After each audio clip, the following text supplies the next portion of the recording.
Allez, c'est parti. Salut. Salut. Pour ceux qui arrivent sur cette vidéo et qui savent pas du tout qu'est-ce que c'est, pourquoi vous êtes là, allez voir la vidéo précédente, à savoir la vidéo jour 10 stand-up. Vous allez, enfin, j'explique ce qu'on fait et voilà. Si ça continue à vous intéresser, n'hésitez pas à revenir sur la vidéo pour taper la suite.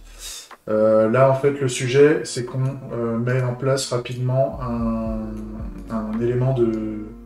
un petit appel de démo, enfin, un indicateur comme quand on est sur une démo aujourd'hui, que c'est une preview, en fait, peut-être on peut l'appeler comme ça, et que bah, c'est pas utilisable en production, et que pour rester informé, on a éventuellement un Google Form qui permet aux gens justement de mettre leur mail et de rester informés quand il y aura le lancement ou quand il y aura une grosse évolution majeure de la démo pour qu'ils puissent tester. Donc l'idée c'est là on a la page d'accueil et puis bah, c'est qu'on mette un petit encadré ici. Alors pour ça, on retourne au niveau de notre welcome page ici et donc là en fait on va rajouter un élément. Ça va être ça va être quelque chose que je considère comme une carte. Donc on va faire une carte. Ça va être une carte et là on va l'appeler, ça va être preview. Preview card. Tac. Je sais pas si j'aurai besoin du script, mais bon. Si on va stocker le Google Form. Tac. Je commence juste avec un... Hop.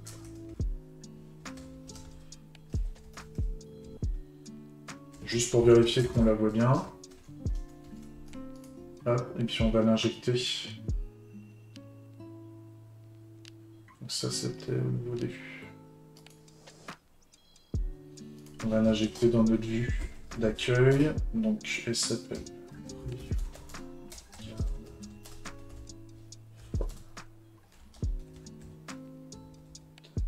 Donc les composants... les cartes... Preview. Et on va la mettre là. Hop. Voilà. Donc là, on a le preview qui est affiché, donc ce qui fait qu'on peut bosser dessus. Alors les cartes, comment je les faisais?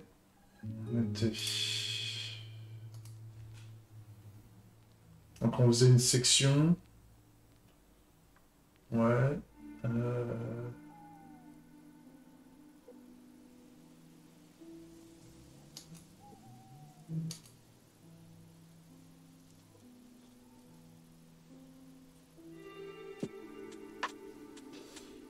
Tac, tac, tac, description.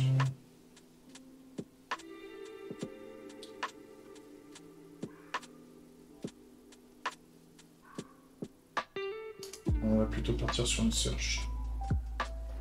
Ouais, un room de machin. On va plutôt partir là-dessus. Hop. On veut pas le chevron.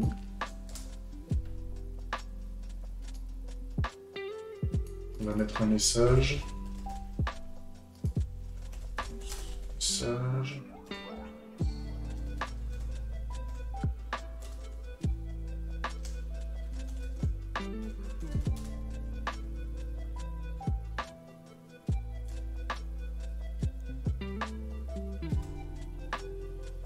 Normalement, il y a des stages au niveau des... Si je dis pas de bêtises. Application, development, stage. Plusieurs stages.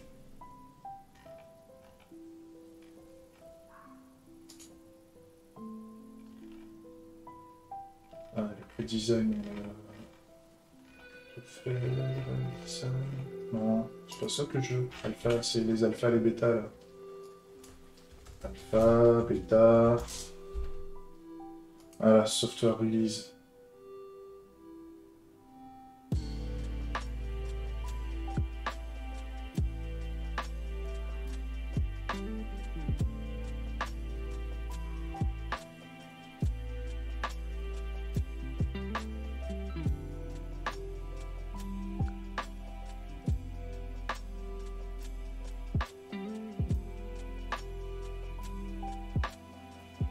bah là, on peut dire qu'on est en pré-alpha.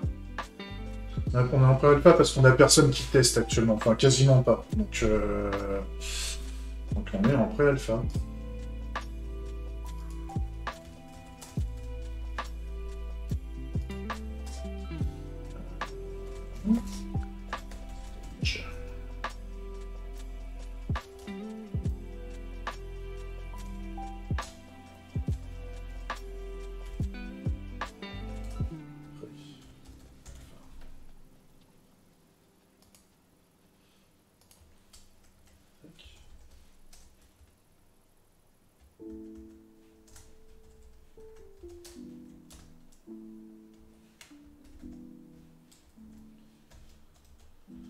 Stage.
Ok. Donc là, voilà, on a le message. Donc là, le texte, on va le mettre en text center.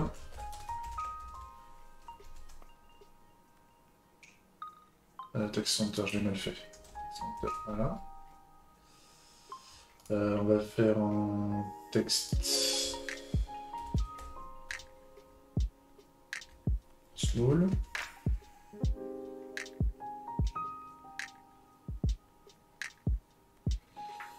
Et on va augmenter la marge.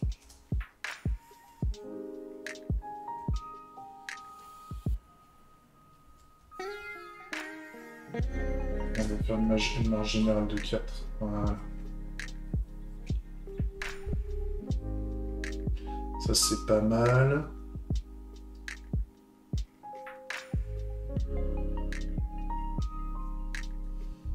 Par contre, le fond...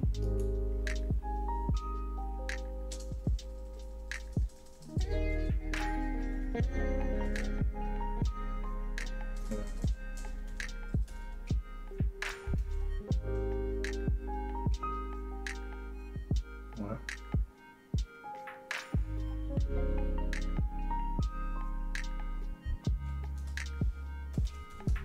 Léger.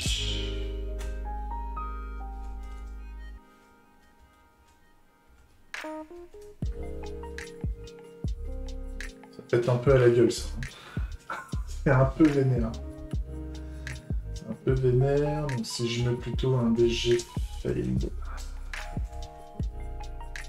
et que je virale la bordure.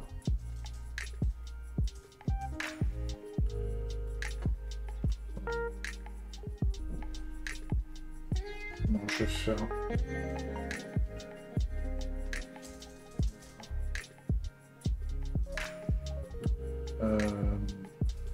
Dark. 6. Et puis là, au lieu de mettre un dark, on va mettre un bungle light. 6.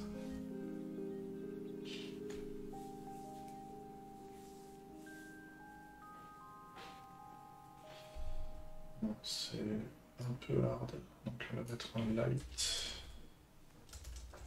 Phasis ici, et donc là on va le mettre en dark emphasis.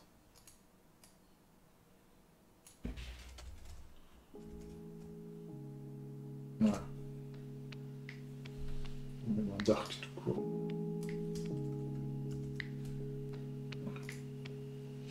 Par contre, là, si je le mets en XS.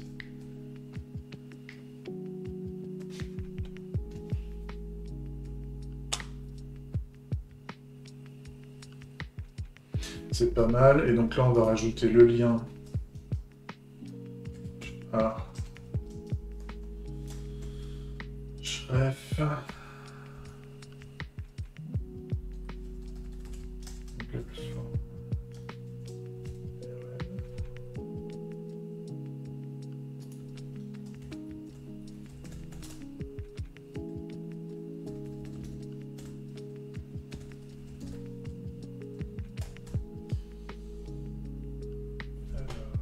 Je l'avais mis dans un coin. Quelle forme. J'avais pas mis l'URL dans un coin.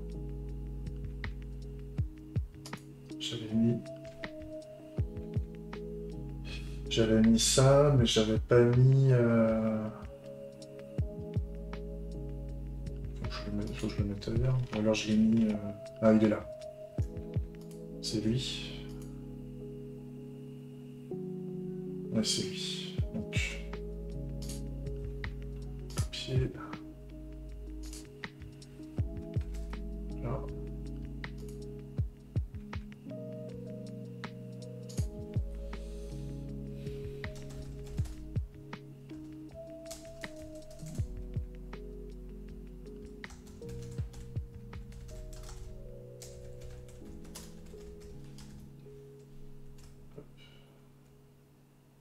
Par contre, ouais, là, c'est mal positionné.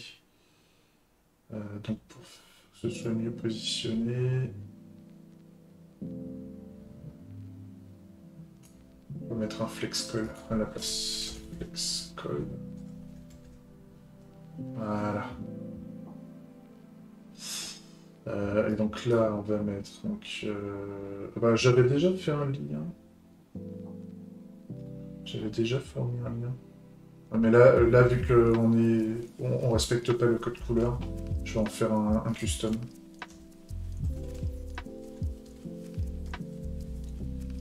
Donc là, au niveau de la classe, on va mettre underline, déjà. Underline, on va mettre un texte angle dark aussi. On va mettre un texte SM.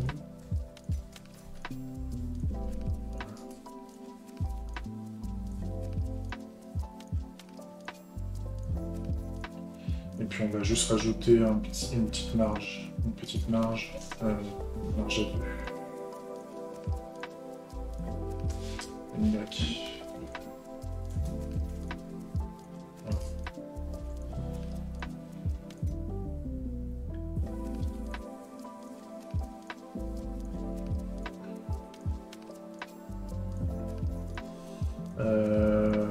Et par contre, le stage...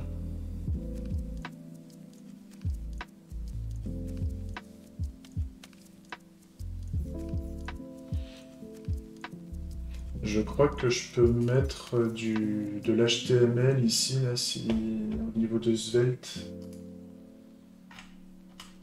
HTML...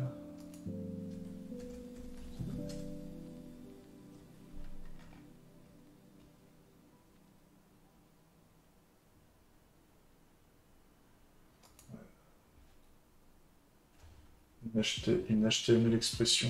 Donc là, je crois que je peux faire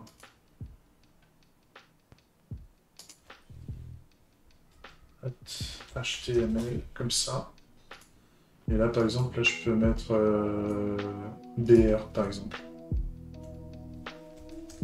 Pour faire un seul ligne. Voilà. Et donc là, c'est comme si le contenu de la variable message était du HTML. C'est considéré comme du HTML et donc ça l'interprète. Et donc ça génère le seul ligne.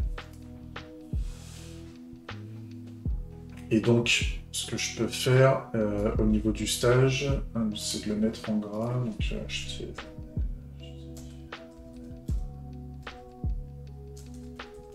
Oui. Pardon.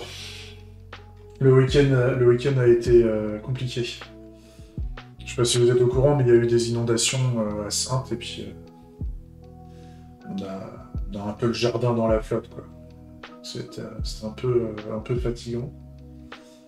Puis, j'ai une véranda avec plein de merdier dedans, et il a fallu que je range tout en prévision qu'il y ait de la flotte dans la véranda, en fait. Ça m'apprendra à pas m'occuper de mon merdier. Ça marche, ça? Voilà. Donc là, on a le pré-alpha qui est en bold, enfin en gras. En gras, ou alors je peux le mettre en strong. Ça fait quoi la différence en strong? Ça fait rien du tout. Enfin, ça fait important aussi, quoi.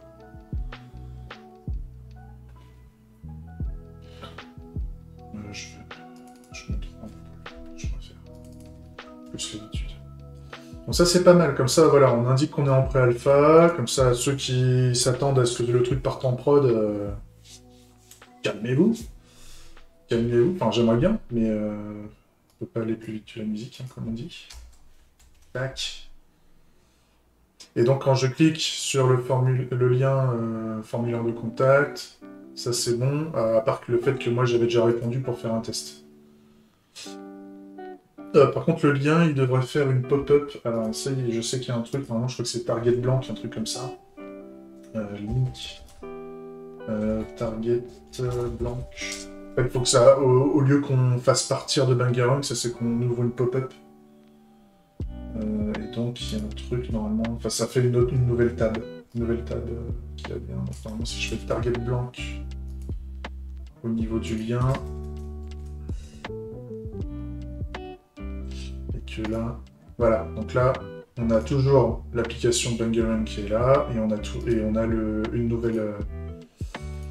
un nouvel onglet, pardon, qui nous fait, qui s'ouvre. Donc ça c'est bon.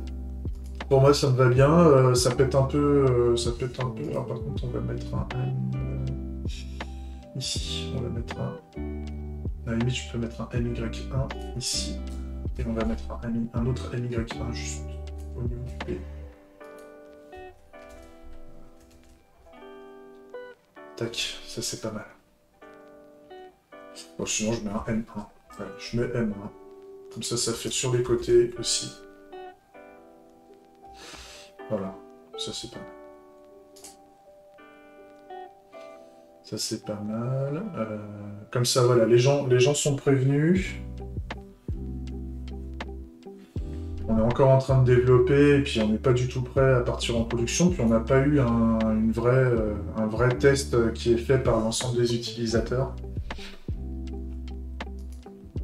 Que quand ça sortira, quand moi je déciderai de passer sur la phase, on appelle la alpha.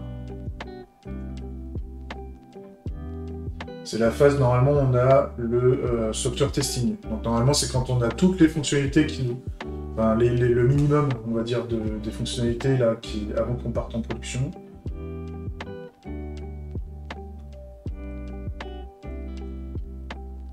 Je sais pas ce que c'est. Il faudrait que je me renseigne là-dessus, sur le software testing.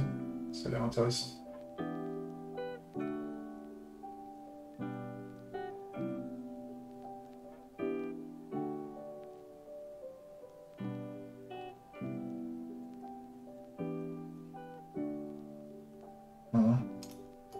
Il y a le white box texting et le black box texting.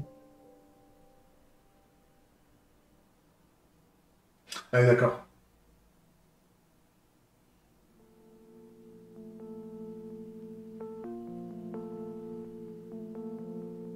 Ah ok, je vois. Okay. Donc normalement, si je me trompe pas, le white box texting, c'est on teste le comportement de l'interface au sens visuel, interactif, expérience utilisateur, mais sans penser fonctionnalité. Donc c'est vraiment est-ce que le truc il a la bonne taille, est-ce que ça plante, est-ce que quand je clique sur le bouton j'ai bien le changement de page, etc. Donc ça c'est le white box texting et c'est ce qu'on fait pendant la phase alpha. Et on peut utiliser d'autres techniques à côté, qui est le black box texting, entre autres. Le black box texting, c'est quelque chose que j'ai plus l'habitude de faire, c'est le test des spécifications fonctionnelles, si je ne me trompe pas. C'est toutes les tests d'acceptation, les tests fonctionnels. Donc ça, normalement, ça, on aura les tests de base, puisque je développe à partir des tests quand je pars dans le fonctionnel. Donc normalement, ça sera OK. Et puis il y a le Gradbox testing. C'est la combinaison des deux. C'est la définition... Enfin, c'est l'usage des deux, en fait, de ce que je comprends.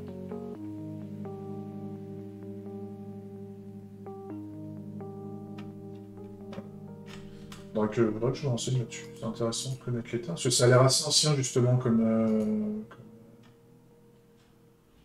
C'est vieux, quoi. La notion de bêta, alpha, ça a été créé, de ce que je comprends, c'est inventé par... ça a été créé par IBM à partir des années 50. De ce que je comprends. Il y a de la bouteille. Il y a de la bouteille. La bouteille, c'est intéressant. Tu sens que ça a été utilisé dans pas mal de systèmes, quoi. Ok. Et puis après, il y aura la pré-alpha, on va mettre en place... Enfin, c'est là où on fait le design général, mais ça, on l'a fait au tout début. Mais enfin, vu que nous, on fait de l'itératif, on va refaire des... En fait, on va avoir des micro-phases de pré-alpha, alpha, bêta, mais sur des composants bien précis, en fait. Et donc, il y aura des composants, éventuellement. Moi, demain, ce que je pourrais mettre, c'est... je pourrais mettre le bouton... Bah là, par exemple, le Declare New Claim, je ne l'ai pas fait, et je pourrais... donc, il est désactivé, le bouton, et je pourrais faire une information comme quoi que quand je passe la souris par-dessus, je pourrais donner peut-être une information comme quoi la fonctionnalité est au stade alpha, elle n'est pas disponible, généralement, en fait. Parce qu'en fait, il y a plusieurs plateformes de production, et les premières plateformes de production, on peut faire une plateforme alpha. En général, la plateforme alpha, de ce que je comprends, elle reste interne. Elle est dédiée à l'équipe de développement. Et par contre, c'est la plateforme bêta. La plateforme bêta commence à... C'est une plateforme dédiée qui est ouverte à un ensemble d'utilisateurs réduits qui font la demande, qui en font la demande, et qui peuvent utiliser l'application et faire du retour. Parce que on demande un investissement auprès des testeurs, des utilisateurs testeurs, de faire des remontées de chaque petit souci qu'ils pourraient rencontrer, tout en sachant qu'il y a déjà eu la phase alpha qui est passée, où il y a déjà eu des tests internes forts qui ont été passés sur l'application. Normalement, hein. C'est comme ça que ça se passe, si je comprends bien. Et une fois que la bêta est passée, on passe sur la version... en général, c'est la version stable, en fait. On a soit la version stable, soit juste avant, on a la release candidate, c'est-à-dire c'est là où on n'ajoute pas de fonctionnalité, normalement, dans la release candidate, si je dis pas de bêtises. On est très proche de la version stable, et on a très peu de remontées de bugs, et donc dessus, on ne fait que des bugs fixes. On ne fait pas d'ajout de nouvelles fonctionnalités, si je comprends bien. On a déjà défini ce qu'on voulait mettre dessus, etc. Moi, je crois. Et puis à la fin de la... comment dire ? Puis après la version stable, on a les versions souvent...